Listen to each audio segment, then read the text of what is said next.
ముంబైలో అదొక పెద్ద మార్కెట్ కాంప్లెక్స్. నీత లోపలికి అడుగు పెట్టింది. వెనుక నుండి ఎవరో హాయ్ నీతూ అనటం విని చాలా పరిచయం ఉన్న గొంతులా అనిపించి టక్కుమని తిరిగి చూసింది. అది తన కాలేజీ క్లాస్మేట్ రుచ.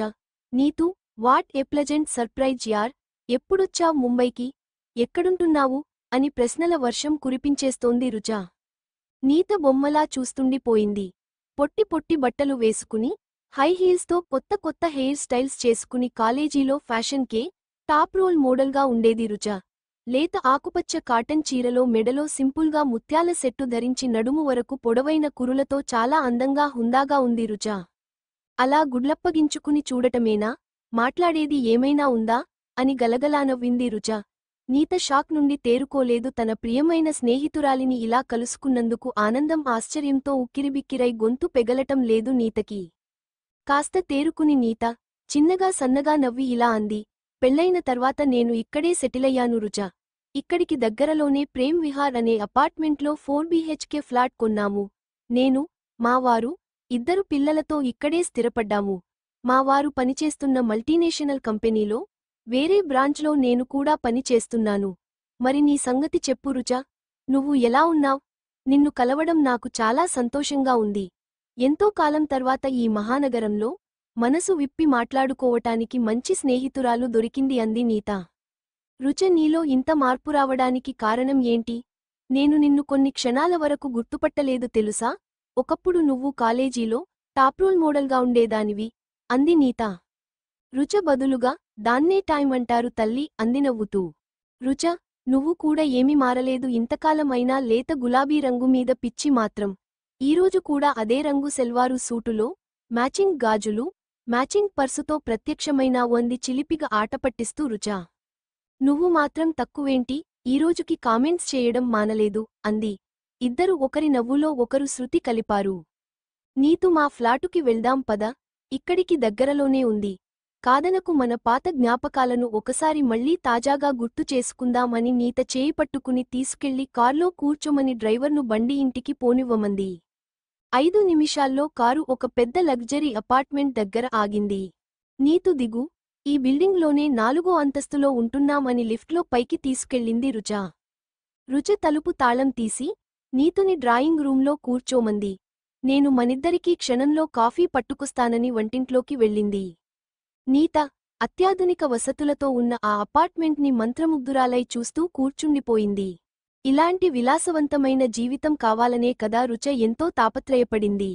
గతంలోకి వెళ్ళిపోయింది నీత. ఆ రోజు కాలేజీలో చేరిన మొదటి రోజు. రుచ పల్లెటూరు నుండి వచ్చిన మధ్యతరగతి అమ్మాయి. బాంబేలో మాస్టర్స్ చేయడానికి వచ్చింది. తన తెలివితేటలతో మెరిట్లో సీటు తెచ్చుకుంది. కానీ కట్టుబొట్టు మాట తీరుబట్టి పల్లెటూరు నుండి వచ్చిందని ఇట్టే తెలిసిపోయేది. ఆ ఒక్క కారణంతో కాలేజీ క్యాంపస్లో అందరూ తనని ఆటపట్టించేవారు. త్వరలోనే రుచ నా క్లాస్మేటే కాకుండా నా రూమ్ మేట్ కూడా అయింది. రుచ చాలా సంస్కారవంతురాలు, మంచి ఆలోచన, వ్యవహారం కలిగిన పిల్ల. కల్లాకపటం లేని ప్రేమ, సహకారం, సమర్పణ భావం నన్ను త్వరలోనే రుచకు సన్నిహితంగా, ఆమెకు ఆత్మీయురాలు అయ్యేలా చేసింది. రుచకు మెల్లిమెల్లిగా ఫ్యాషన్ గురించి పాఠాలు నేర్పింది నీత. రుచకు మోడరన్ దుస్తులు, హైహీల్స్ వంటివి ఎంపిక చేయడంలో సహాయం చేసేది నీత. రుచ కూడా ముంబై లైఫ్ స్టైల్కు తగ్గట్లు తన్ను తాను మార్చుకోవడానికి విశ్వప్రయత్నం చేసింది. ఇంగ్లీష్ స్పీకింగ్ కోర్సులో చేరి తన ఉచ్చారణలో లోపాలను సవరించుకుంది. ముంబై నీళ్లు తనకి బాగానే వంటబట్టినై, అంతటితో ఆగితే బాగానే ఉండేది.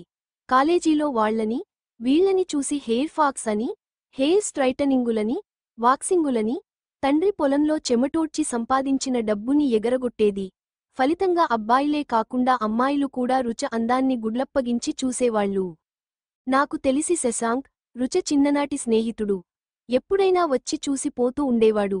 శశాంక్ కూడా ముంబైలోనే ఏదో కాంపిటీటివ్ ఎగ్జామ్ కోసం ట్రైనింగ్ తీసుకుంటున్నాడని రుచ చెప్పినట్లు గుర్తు. అతను వచ్చి వెళ్ళాక విపరీతమైన ఉత్సాహంతో, ఆనందంతో అతని గురించి చెప్పి పొగడ్తలతో ముంచెత్తేది. రుచ కళ్లల్లో అతని పట్ల ప్రేమాభిమానాలు తొణికిసలాడటం గమనించింది నీతూ. కొన్ని నెలల తర్వాత శశాంక్ గంటల కొద్దీ విజిటింగ్ రూంలో ఎదురు చూసేవాడు. తను కలిసినా ఏదో ఒక సాకు చెప్పి శశాంక్ను అక్కడినుంచి పంపించేసేది. రోజులు దొర్లిపోతున్నాయి. రుచ ఆ రంగుల ప్రపంచం అనే సాలె గూటిలో చిక్కుకుపోయింది. రుచ తల్లి ఫోన్ చేసినా కూడా పరధ్యానంగా ఆవు అంటూ సరిగ్గా మాట్లాడేది కాదు. రుచ తన గ్రామానికి వెళ్లటం కూడా మానేసింది. మెల్లిమెల్లిగా హాస్టల్ నియమనిబంధనలను పాటించడం మానేసింది. రుచకి ప్రభాకర్ అనే అబ్బాయితో పరిచయం కావడం, అతనితో రాత్రింబగళ్లు చెట్టాపట్టాలు వేసుకుని తిరగటం మామూలైపోయింది. రుచను హద్దులో పెట్టడం తన శక్తికి మించిన పని అయింది. నీత కూడా తన వల్ల కాదని చేతులు పైకెత్తింది. రుచ మాటల్లో ప్రభాకర్ ఒక పెద్ద అధికారి కొడుకు అని మాత్రం తెలిసింది.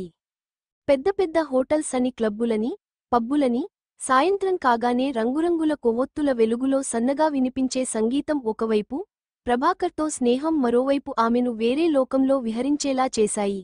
వారిద్దరి మధ్య స్నేహం మెల్లిగా ప్రేమలోకి దిగింది.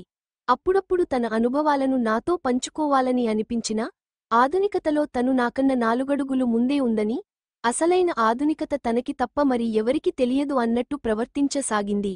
రుచ మెల్లిమెల్లిగా తనకు దూరం అవటం గ్రహించింది. నీతకి ఎన్నోసార్లు హెచ్చరించాలని అనిపించింది.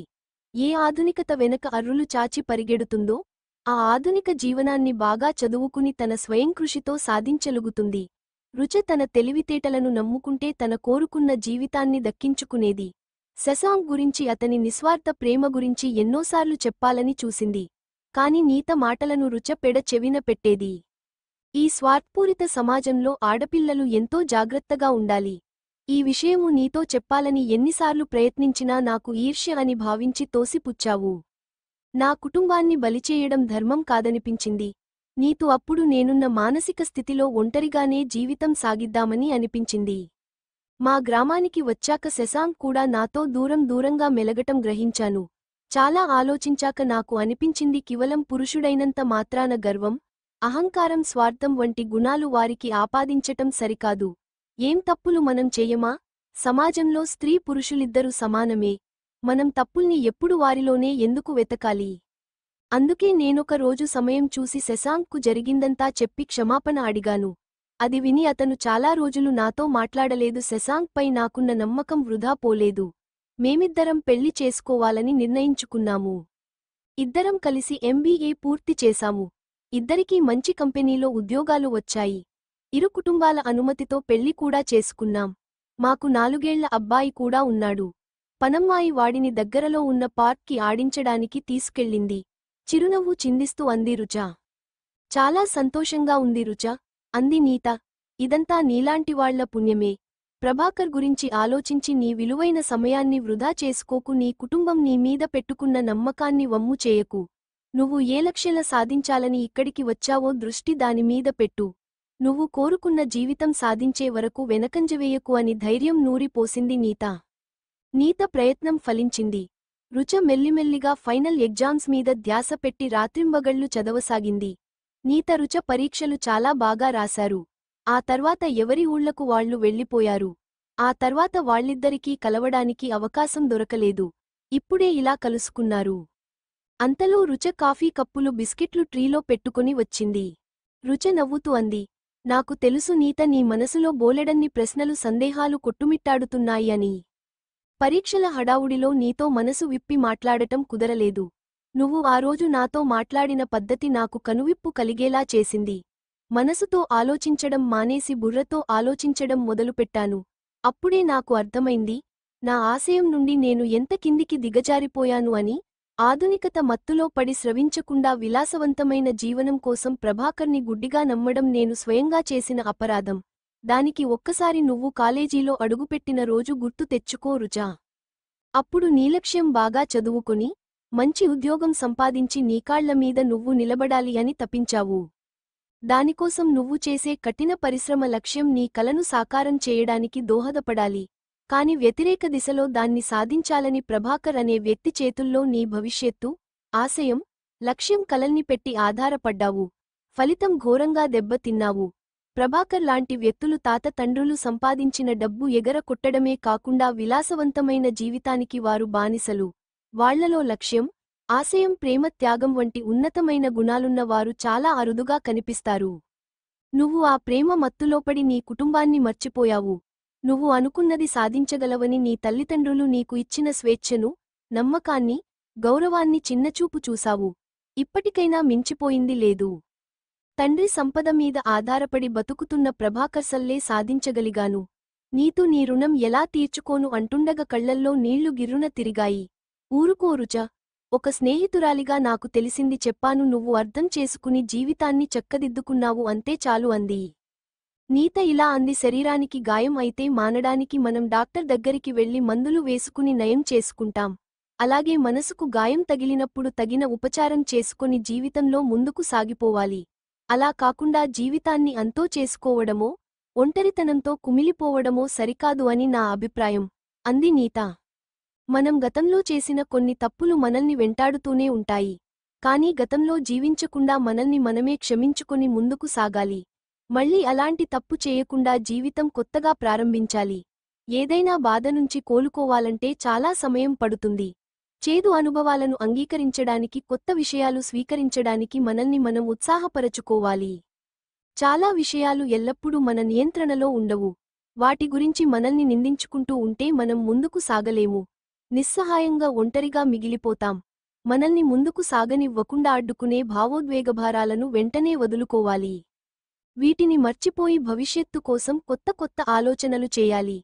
మనం బాధని అనుభవించామని అంగీకరించడంతోటే మనం ఆ జ్ఞాపకాల నుంచి కోలుకోవడానికి మొదటి అడుగు వేశామని అర్థం. మానసికంగా దృఢంగా ఉండాలి, అంతేకాని ఆ గాయం మన అలవాట్లను మార్చుకుండా జాగ్రత్త పడాలి. నువ్వు చెప్పింది అక్షరాలా నిజం. నీతో నీలాంటి స్నేహితురాలు దొరకడం నేను చేసుకున్న అదృష్టం అని చట్టుకున లేచి నీత మెడ చుట్టూ చేతులు వేసి కళ్లల్లో నీరు ముత్యాలుగా చెక్కిళ్లమీద జారుతుండగా నీత బుగ్గమీద ముద్దు పెట్టింది రుచ.